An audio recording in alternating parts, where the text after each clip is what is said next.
Hi అండి, welcome back to our channel చిన్నారి నేస్తం. ఈరోజు చికెన్ మునక్కాయ కర్రీ ఎలా చేయాలో చూద్దాం రండి. Let's start the process.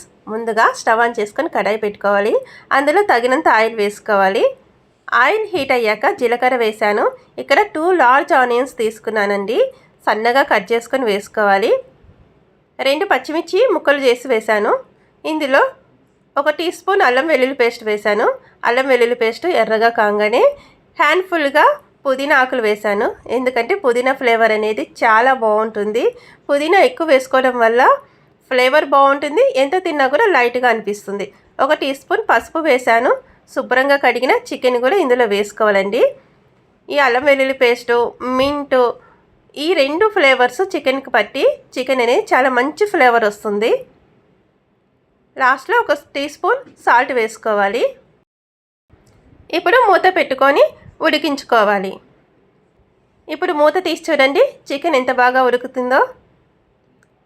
ఆ మింట్ ఫ్లేవర్ చికెన్కి పట్టి తీయంగానే స్మెల్ అనేది చాలా మంచిగా వస్తుంది.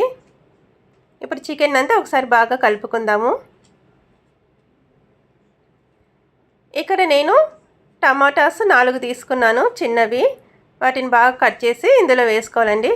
యాక్చువల్గా టమాటాస్ను మిక్సీ పట్టి కూడా వేసుకుంటారు, బట్ ఆ టేస్ట్ వేరుగా ఉంటుంది.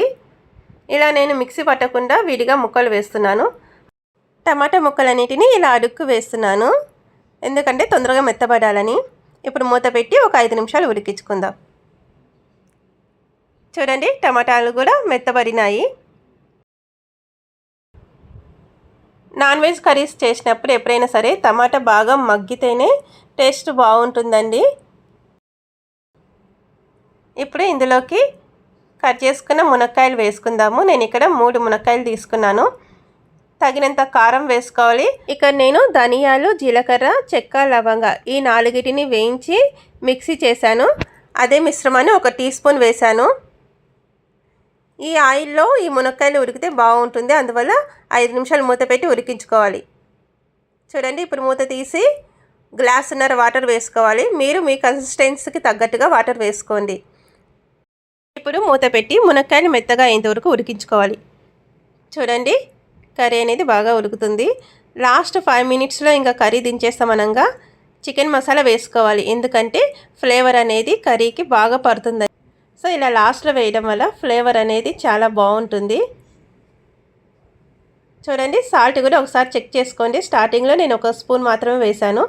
ఇప్పుడు స్పూనున్నర సాల్ట్ వేసి ఒక 5 నిమిషాలు మూత పెట్టి ఉడికించుకోవాలి.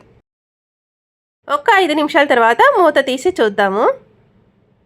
ఫ్లేవర్ అయితే చాలా బాగా వస్తుంది. మింట్, చికెన్ మసాలా లాస్ట్లో వేసాం కదా, దాని ఫ్లేవర్ కూడా చాలా బాగుంది. చివరిగా కొత్తిమీరతో గార్నిష్ చేసుకుందాం. మునక్కాయ ఉడికినాయో లేదో చూద్దామండి. మునక్కాయలు పర్ఫెక్ట్గా ఉడికిపోయినాయి. నా వీడియో మీకు నచ్చినట్లయితే please subscribe to my channel. Chicken curry ఎలా ఉందో కామెంట్ చేయండి.